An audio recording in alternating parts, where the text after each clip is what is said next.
നമസ്കാരം. Raf talk ഫുട്ബോളിലേക്ക് എവർക്കും സ്വാഗതം. 2025 പോയി മറയുമ്പോൾ ബാഴ്സ ആരാധകരുടെ ഒരു ഫീലിംഗ് എന്താണ്? തീർച്ചയായിട്ടും 2025 അവർക്ക് വലിയ പ്രോമിസിൻ്റെ ഒരു ഇയറാണ്, ഇമ്മൻസ് പ്രോമിസിൻ്റെ ഇയറാണ്. നമ്മൾ ചുരുക്കി പറഞ്ഞ ഇയർ ഓഫ് ഗോൾസ്, നിരവധി ഗോളുകൾ അവരുടെ ടീം അടിച്ച വർഷമാണ്. 3 കിരീടങ്ങൾ ടീം നേടിയ വർഷമാണ്. എങ്ങനെ നോക്കിയാലും ബാഴ്സ ആരാധകർക്ക് ഏറെ സന്തോഷം പകരുന്നതാണ് 2025. ആകൊരു സങ്കടം എന്ന് പറയാനുണ്ടാവുക യുവേഫ ചാമ്പ്യൻസ് ലീഗിൻ്റെ സെമി ഫൈനലിൽ തോറ്റതാണ്. പക്ഷേ മുൻ വർഷങ്ങളുടെ കണക്കും കൂടി നോക്കുമ്പോൾ, അതായത് മെസ്സി ബാഴ്സ വിട്ടു പോയതിനു ശേഷമുള്ള വർഷങ്ങളെടുത്ത് നോക്കിയാൽ അവരുടെ ചാമ്പ്യൻസ് ലീഗിലെ പ്രകടനം എന്തായിരുന്നു നോക്കിയാൽ മതി. അവിടെ നിന്നാണ് സെമി ഫൈനൽ വരെ എത്തിക്കാനും പുതിയ ഒരു പ്രതീക്ഷ ആരാധകർക്ക് നൽകാനും ഹൻസി ഫ്ലിക്കിനും സംഘത്തിനും സാധിച്ചിരിക്കുന്നത്. അപ്പോൾ എങ്ങനെ നോക്കിയാലും ബാഴ്സയ്ക്ക് മികച്ചൊരു ഇയറാണ് എന്ന് പറയേണ്ടി വരും. വിശദമായിട്ട് നമ്മൾ നോക്കുകയാണ്. 2025 ബാഴ്സലോണ 60 കോമ്പറ്റിറ്റീവ് മത്സരങ്ങളാണ് കളിച്ചത്. എല്ലാ കോമ്പറ്റീഷനുകളിലുമായിട്ട് 60 കോമ്പറ്റിറ്റീവ് മത്സരങ്ങൾ. അതിൽ ഔട്ട്സ്റ്റാൻഡിങ് റെക്കോർഡാണ് 48 വിജയങ്ങൾ, 6 സമനിലകൾ, വെറും 6 തോൽവികൾ. 60 കളികളിൽ 6 തോൽവികളെ തോറ്റുള്ളൂ എന്ന കാര്യം നോക്കണം. അപ്പോൾ ഔട്ട്സ്റ്റാൻഡിങ് ആണ് ആ കണക്കുകൾ. ഇനി നോക്കുക, ടീമിൻ്റെ ഒരു കൺസിസ്റ്റൻസി വളരെ ക്രൂഷ്യലായിരുന്നു. പ്രത്യേകിച്ച് ഡൊമസ്റ്റിക് ട്രോഫികളിൽ ലാലിഗയിൽ കിരീടം ചൂടി, കോപ്പ ഡെൽ റേയിൽ കിരീടം ചൂടി, സ്പാനിഷ് സൂപ്പർ കപ്പിൽ കിരീടം ചൂടി. ഇത് 3ഉം സെയിം ഇയറിൽ നേടുക എന്നുള്ളത് ഒരു ചെറിയ കാര്യമല്ല, വലിയ പ്രോമിസാണ് അതിലൂടെ ആരാധകർക്ക് ലഭിക്കുന്നത്.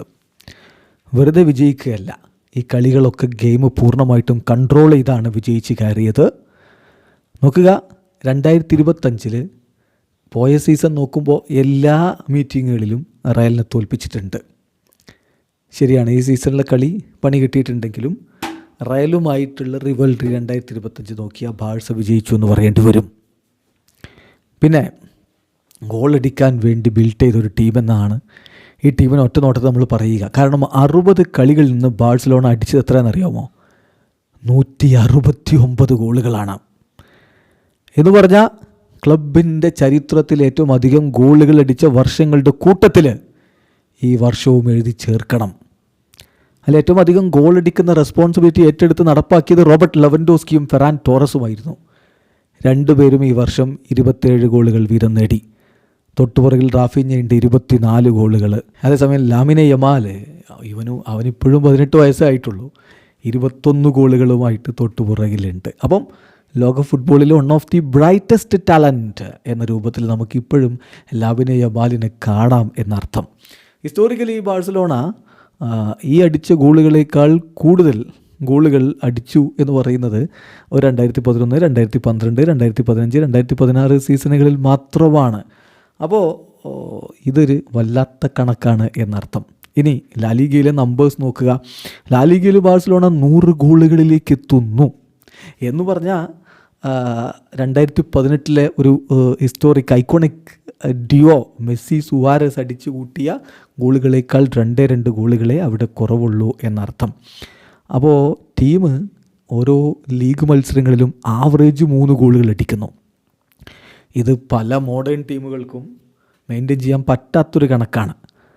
മാത്രമല്ല, ഇത് ഏതെങ്കിലും ചെറിയ ടീമുകൾക്ക് ഇത്ര കുറേ ഗോൾ അടിക്കുക, വലിയ ടീമുകളോട് മുട്ടിടിക്കുക, അങ്ങനെയല്ല. വമ്പൻ ടീമുകളോടും ചെറിയ ടീമുകളോടും ഒക്കെ ഒരുപോലെ തന്നെ ഗോളടിച്ച് കൂട്ടിയിട്ട് വന്നിട്ടുള്ള കണക്കാണെന്ന് നോക്കുക. പിന്നെ ഞാൻ പറഞ്ഞല്ലോ, സങ്കടം എന്ന് പറയാൻ ആകെയുള്ളത് ചാമ്പ്യൻസ് ലീഗിൽ സെമി ഫൈനലിൽ വീണുപോയി എന്നുള്ളതാണ്. അതും പക്ഷേ അങ്ങനെ സങ്കടമായിട്ട് കാണേണ്ടതില്ല, അതിന് മുമ്പത്തെ വർഷങ്ങളിലെ പ്രകടനങ്ങളൊക്കെ എടുത്ത് നോക്കിക്കഴിഞ്ഞാൽ. സോ വളരെ പ്രോമിസിംഗ് ആയ, ഗോളുകൾ കൊണ്ട് മാനമാടിയ, കിരീടങ്ങൾ വാരിക്കൂട്ടിയ ഒരു വർഷമാണ് ഈ കടന്നു പോകുന്നത്. ബാഴ്സ ആരാധകർക്ക് ഇപ്പോൾ പ്രതീക്ഷകളേറെയാണ്. വീഡിയോ അവസാനിക്കുന്നു. ഫുട്ബോൾ ലോകത്തെ കൂടുതൽ വിശേഷങ്ങളുമായി റാഫ് ടോക്സ് എത്താം.